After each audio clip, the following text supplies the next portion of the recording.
Also press this bell icon. Halo saudara-saudaraku yang terkasih di dalam Tuhan dimanapun Anda berada, bertemu kembali dengan saya Rina Solihin dalam channel Rina Menjawab. Teman-teman, lagi teman-teman ya. Memang iblis ini tidak pernah putus asa, tidak pernah berhenti ya untuk mempersekusi umat Kristen, teman-teman. Beberapa hari yang lalu terjadi lagi pelarangan ibadah di tanah 600 ya, di Medan, teman-teman, di Medan, di kota Medan. Padahal kita tahu kota Medan itu dulunya kalau nggak salah itu mayoritasnya bukan muslim ya, mayoritasnya non muslim, banyak orang Kristen di sana, teman-teman, dulunya ya. Tetapi hari ini beda cerita, teman-teman ya. Pendatang-pendatang ini justru yang banyak ngerecokin orang-orang Medan yang notabene rata-rata non-muslim. Bagaimana bisa begitu? Nah, inilah teman-teman ya, saya melihat dengan banyaknya terjadi pelarangan ibadah, penutupan rumah ibadah, mempersulit izin untuk rumah ibadah, itu sepertinya bisa saya katakan suatu tindakan yang sangat-sangat terorganisir, teman-teman. Ya, seperti ada kegerakan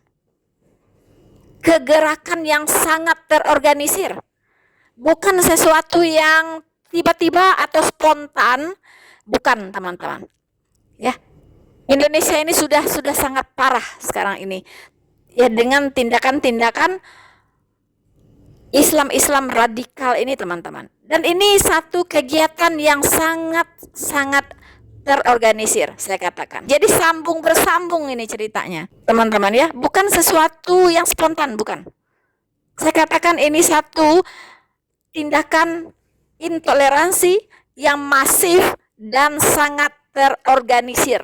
Kita tidak tahu siapa otak di belakang ini semua. Pastinya ini pasti orang-orang ya radikal Islam garis keras yang ingin mewujudkan Indonesia menjadi negara Islam, teman-teman. Mengapa saya katakan demikian? Karena bukan hanya sebatas SKB 2 Menteri, ya, tapi ini sudah meluas. Sudah nggak tahu lagi alasannya mengapa mereka ini melarang orang Kristen beribadah. Mengapa mereka ini tidak suka orang Kristen beribadah. Bayangkan apa yang terjadi di tanah 600 di Medan ini, teman-teman. Ini sekelompok organisasi Islam ya. Mereka mendemo kantor lurah. Awalnya Aliansi Umat Islam Kota Medan itu sudah menggelar aksi, teman-teman, pada hari Rabu 31 Mei 2023. Ormas-ormas Islam ini sudah melakukan demo di depan pemerintah kelurahan Tanah 600 atau Tanara ya, di depan kantor lurah, teman-teman. Nah, di mana kelurahan dan kecamatan memberikan rekomendasi kepada gereja GKI atau Gereja Elim Kristen Indonesia untuk beribadah ya di salah satu ruangan yang ada di Suzuya Marelan Plaza atau yang dikenal dengan SMP ya, Suzuya Marelan Plaza. Nah, teman-teman, entah kenapa ya muslim ini yang tergabung di dalam organisasi Islam ini, ormas ya, entah mengapa ormas Islam ini jadi kebakaran jenggot begitu. Apa urusan kalian dengan orang-orang Kristen dari gereja GKI ini yang beribadah di mall SMP ini? Kenapa kalian yang kebakaran jenggot? Apa salahnya? Ya, apa salahnya orang Kristen beribadah? Dan memang kalian harus tahu mengapa banyak jemaat-jemaat atau gereja menyewa ruangan di mal-mal, umumnya di mal-mal yang besar, mungkin di seluruh tanah air, ya. Mereka menyewa satu ruangan untuk beribadah di mal. Kalian tahu mengapa? Karena susahnya untuk mendapatkan izin pendirian rumah ibadah dari pemerintah setempat. Dan tentunya tidak mungkin umat Kristen menunggu sampai izin itu keluar. Kalau 10 tahun tidak dikeluarkan, apakah kalian mengira umat Kristen tidak akan beribadah selama 10 tahun? Begitu. Otak ada di mana, bro? Ya. Kalian saja telat sholat aja sudah seperti cacing kepanasan. Gerasak gerusuk. Hanya telat saja. Ya. Setiap saat lihat jam. Waduh, sholat lagi. Waduh, waktunya lagi. Waduh, nanti nggak boleh lewat ini. Kalian saja beribadah tidak boleh terlambat, harus tepat waktu, ya. Dan itu 5 kali sehari. Kalau kalian bekerja di perusahaan non-muslim, perusahaan itu biasanya menyediakan waktu break untuk kalian sholat. Wahai saudara-saudaraku sebangsa dan setanah air yang IQ-nya masih jongkok, ya, nggak nyambung, nggak nyampe, ya. Kalian bekerja di perusahaan-perusahaan orang non-muslim, kalian diberikan waktu break untuk sholat. Saya tahu pasti itu, ya. Tidak ada orang Kristen yang menghalang-halangin kalian untuk beribadah. Bahkan di kantor-kantor non-muslim itu disediakan ruangan musola untuk kalian bisa sholat di sana. Aktivitas beribadah berjemaat itu 1 kali 1 minggu. Dan itu sudah membuat kalian kebakaran jenglot. Ada apa sebenarnya?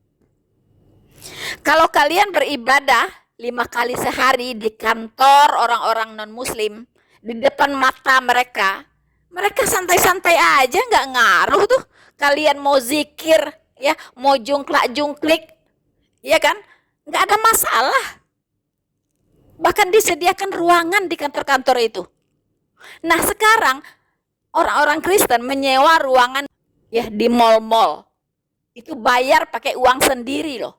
Ya, bukan minta ke kalian loh bayar ruangan itu, dan itu cukup mahal ya kalau menyewa ruangan yang cukup besar di mall. Ya, kan nggak pakai minta-minta, apa pakai kantong kresek dengan ikan ya di jalan-jalan untuk bayar sewa tempat ibadah di gereja-gereja di mall itu. Ya, untuk bayar sewa tempat ya di mall-mall itu. Nggak kan, nggak minta kalian kan? Terus masalahnya apa, bro? Apa masalahnya? Selain daripada iblis yang ada di dada kalian itu, tidak rela orang Kristen menyembah kepada Tuhan yang hidup. Tidak rela manusia ini menyembah kepada Tuhan yang benar, pencipta langit dan bumi. Itu persoalannya. Bagaimana tidak? Faktanya memang demikian. Umat Kristen punya uang sendiri, tidak subsidi dari pemerintah, tidak minta-minta di jalanan, ya, tapi subsidi dari jemaat semua, punya uang, pengen membangun tempat ibadah sendiri, beli tanah sendiri, bangun gedung sendiri, ya, untuk izin pun tidak keluar-keluar. Bahkan ada puluhan tahun nggak dikeluar-keluarin. Maksudnya apa begitu? Ya. Nah, sekarang tidak membangun tempat ibadah, hanya menyewa di mal-mal. Bayar pakai uang sendiri juga, tidak minta-minta sedekah di jalanan. Tidak pakai uang siapapun. Ya. Pakai uang jemaat itu sendiri.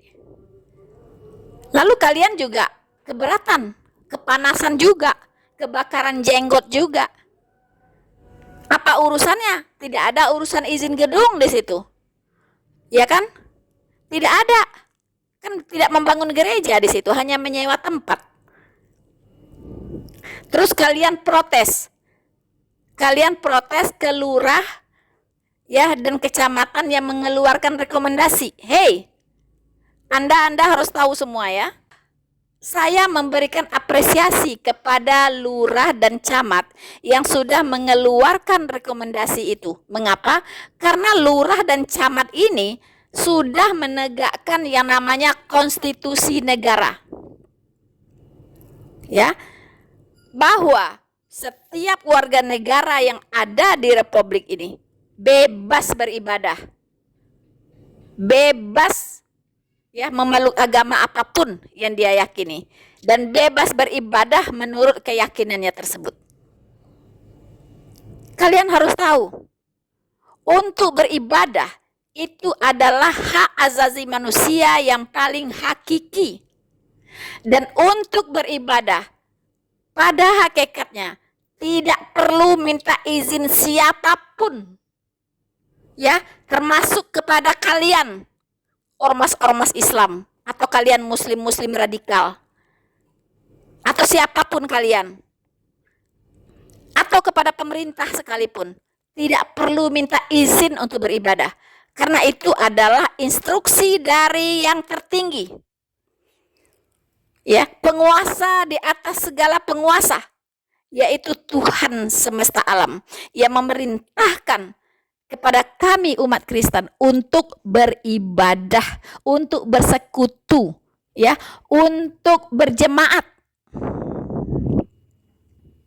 Berjemaat itu adalah perintah dari Tuhan kami. Perintah untuk beribadah itu, untuk berjemaat itu jelas di dalam Alkitab. Kita bisa lihat di Ibrani 10 ayat 25. Janganlah kita menjauhkan diri dari pertemuan-pertemuan ibadah kita, seperti dibiasakan oleh beberapa orang. Tetapi marilah kita saling menasehati dan semakin giat melakukannya menjelang hari Tuhan yang mendekat. So,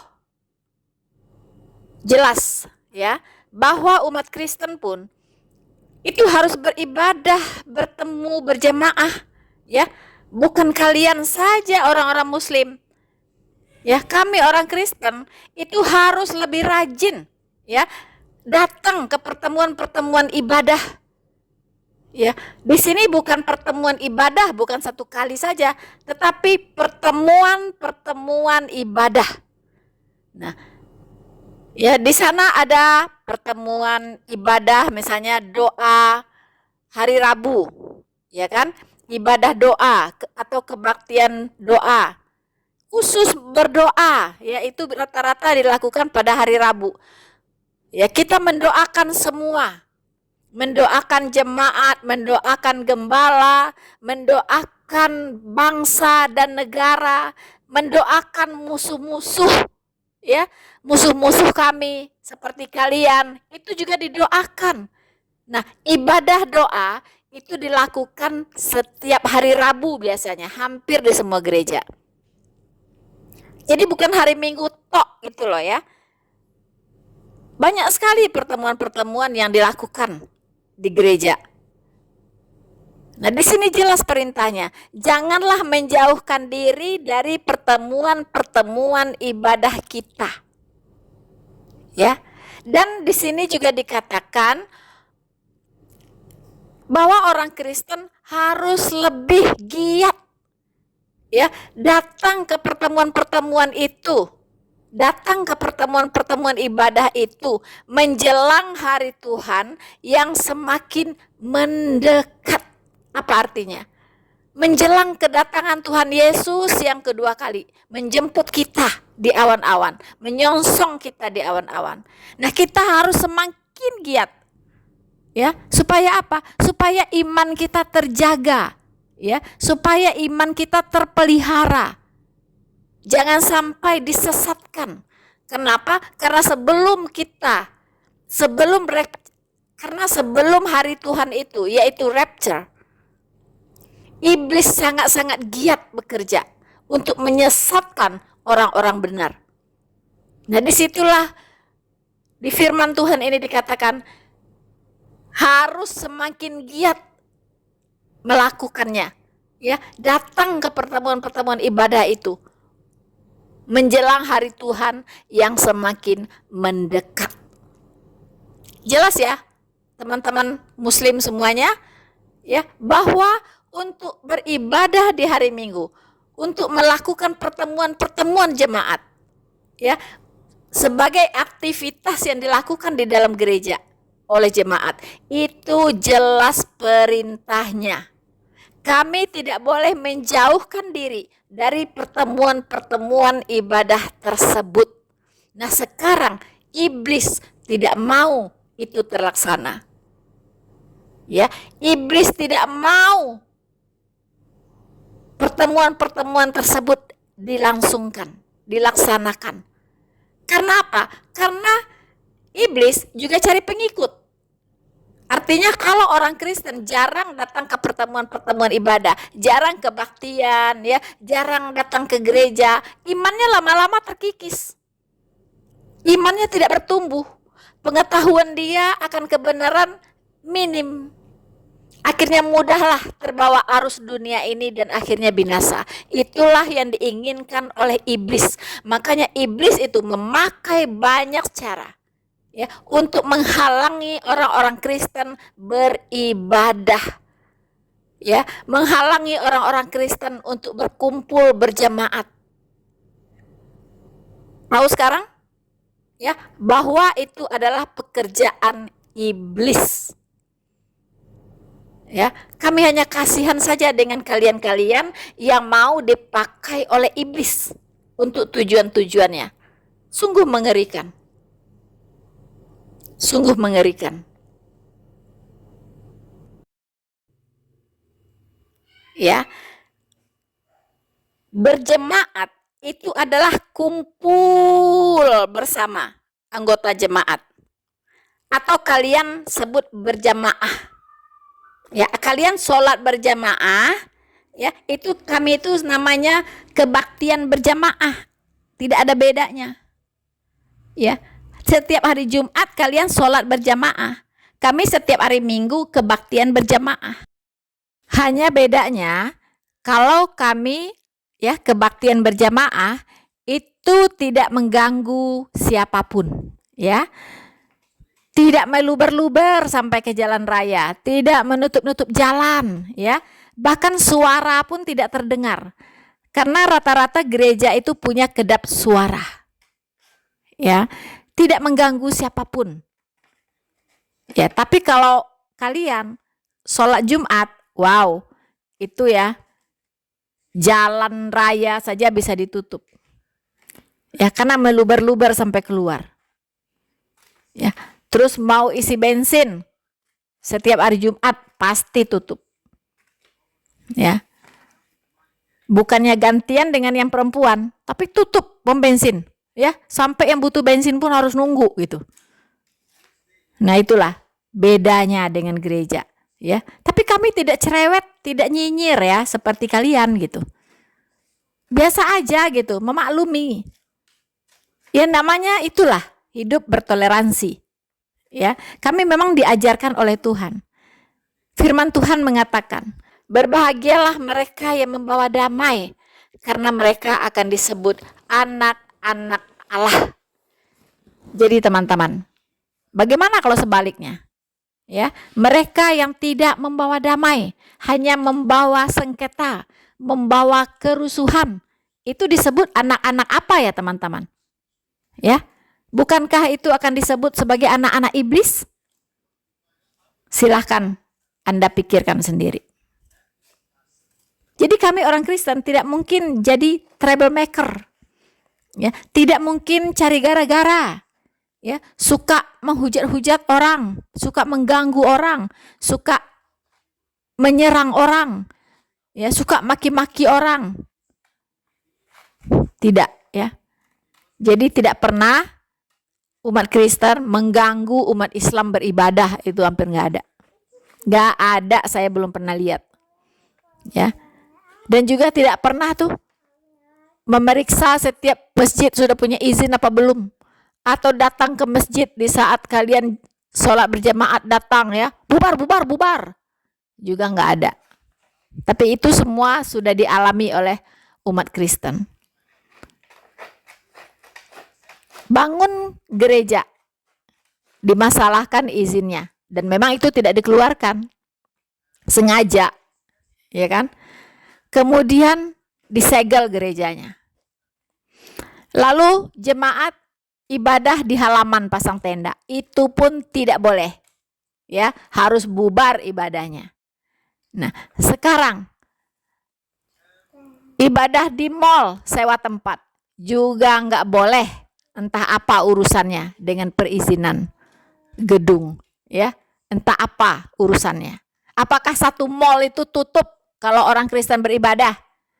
Ya, apakah aktivitas perdagangan di sana, ya, toko-toko semua harus tutup saat satu ruangan disewa oleh orang Kristen untuk beribadah?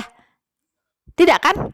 Ya, jadi janganlah cari-cari alasan, ya, bahkan mengancam-ngancam yang punya plaza itu, yang punya mall itu, ya, mengancam-ngancam yang punya, kalau masih menyewakan di situ untuk orang Kristen beribadah, maka nanti akan dilakukan tindakan yang lebih tegas lagi, begitu. Itu kan gila kalian itu, ya, gila banget gitu, ya. Sudah tidak rasional cara berpikirnya, sangat kampungan, ya, orang-orang yang tidak berpendidikan. Hanya satu ruangan yang dipakai untuk kebaktian, lalu satu mall kalian mau tutup gitu. Udahlah, ya, salam waras deh. Dan di dalam kebaktian itu kami belajar firman Tuhan yang dibagikan oleh gembalanya, ya. Kami memuji Tuhan, memuliakan Tuhan dengan menaikkan kidung-kidung pujian, ya, memuliakan Tuhan, meninggikan Tuhan. Dan saya percaya memang iblis tidak suka itu, ya. Seperti dia kebakaran, badannya panas ketika mendengarkan nama Tuhan ditinggikan, ketika mendengar firman Tuhan dibacakan, ketika mendengar firman Tuhan diajarkan. Iblis tidak suka. Oleh sebab itu, dia selalu ingin mencari-cari cara bagaimana supaya aktivitas kebaktian ini atau aktivitas berjemaah ini, kebaktian berjemaah ini dihentikan. Jadi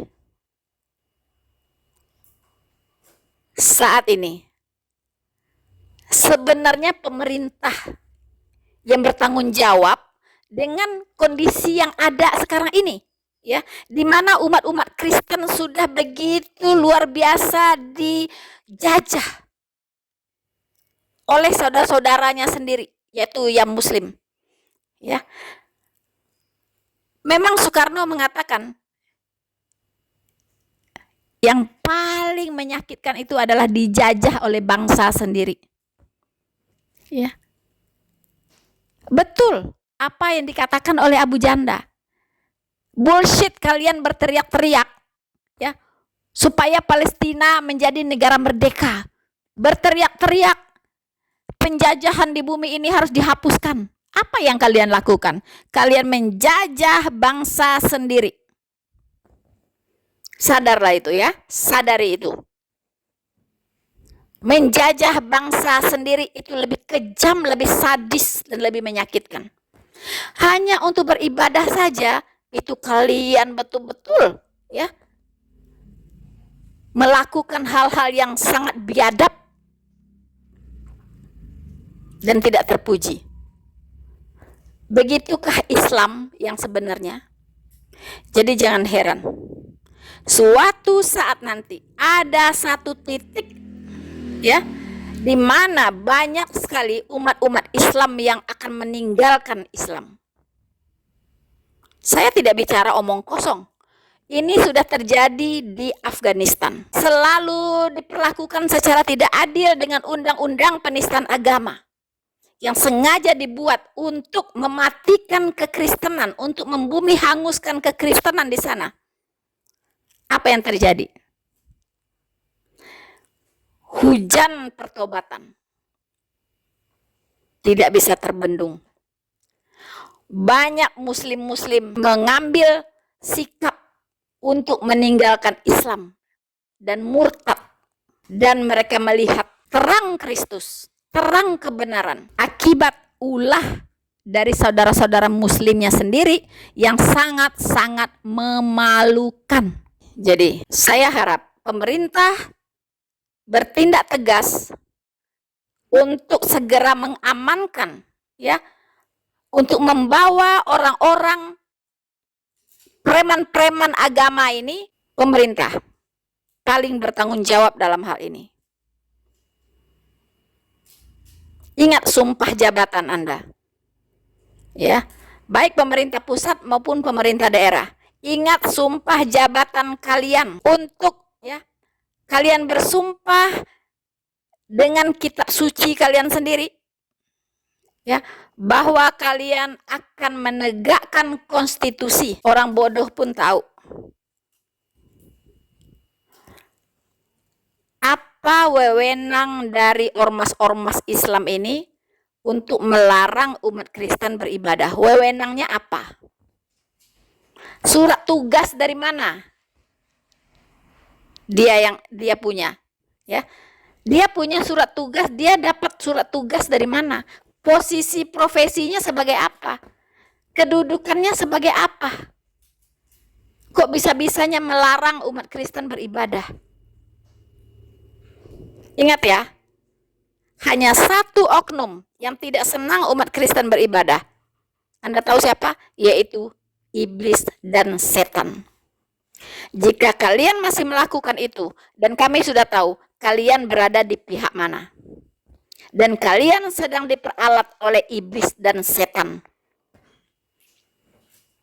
percayalah, Tuhan Yesus tidak mau dirinya dipermainkan, tidak membiarkan dirinya dipermainkan. Apa yang ditabur orang, itu pula yang akan dituainya. Dan bukti sudah banyak kita lihat. Ingat itu, perkataan Tuhan Yesus pasti terjadi. Kalau tidak di dunia, di akhirat nanti, pasti kalian akan dimintai pertanggungjawaban atas perbuatan kalian dalam menghalang-halangi umat Tuhan beribadah. Bersama saya, Noverina Solihin, Tuhan Yesus memberkati kita semua.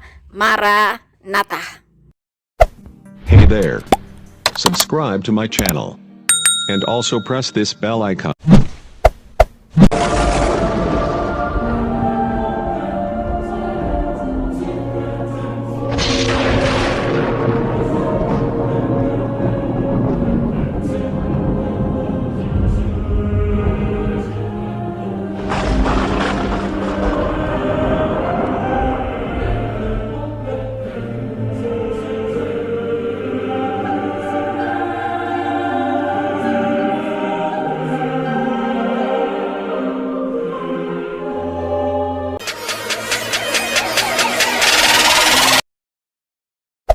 Hey there. Subscribe to my channel. And also press this bell icon.